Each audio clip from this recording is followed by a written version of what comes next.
I got invited to a super deluxe resort to deliver a speech to what I assumed would be 100 or so investment bankers.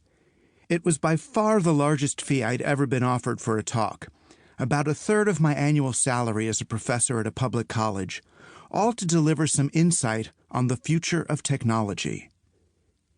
As a humanist who writes about the impact of digital technology on our lives, I'm often mistaken for a futurist.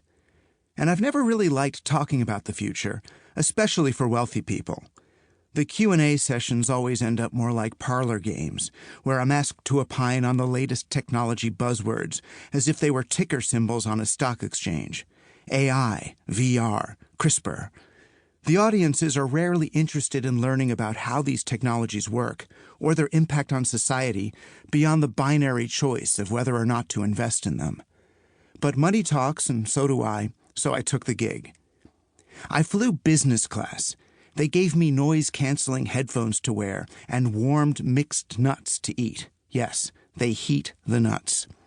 As I composed a lecture on my MacBook about how digital businesses could foster circular economic principles rather than doubling down on extractive growth-based capitalism, painfully aware that neither the ethical value of my words nor the carbon offsets I had purchased along with my ticket could possibly compensate for the environmental damage I was doing. I was funding my mortgage and my daughter's college savings plan at the expense of the people and places down below. A limo was waiting for me at the airport and took me straight out into the high desert. I tried to make conversation with the driver about the UFO cults that operate in that part of the country and the desolate beauty of the terrain compared with the frenzy of New York. I suppose I felt an urge to make sure he understood I'm not of the class of people who usually sit in the back of a limo like this. As if to make the opposite point about himself, he finally disclosed that he wasn't a full-time driver, but a day trader a bit down on his luck after a few poorly timed puts. As the sun began to dip over the horizon, I realized I'd been in the car for 3 hours. What sort of wealthy hedge fund types would drive this far from the airport for a conference? Then I saw it. On a parallel path next to the highway, as if racing against us, a small jet was coming in for a landing on a private airfield. Of course. Just over the next bluff was the most luxurious yet isolated place I've ever been. A resort and spa in the middle of, well, nowhere.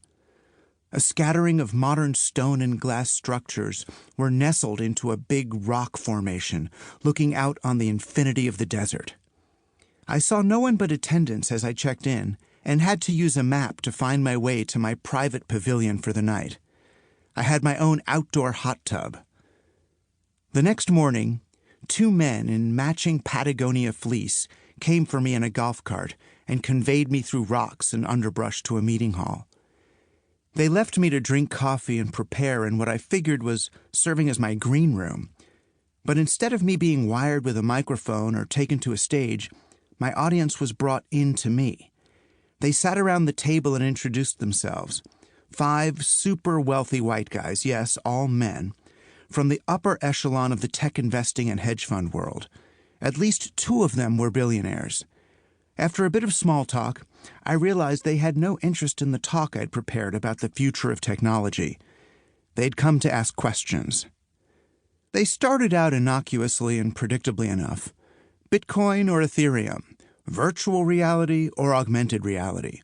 Who will get quantum computing first, China or Google? But they didn't seem to be taking it in.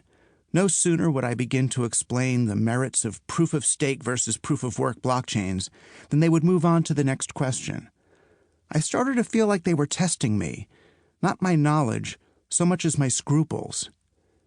Eventually, they edged into their real topic of concern. New Zealand or Alaska? Which region will be less impacted by the coming climate crisis? It only got worse from there.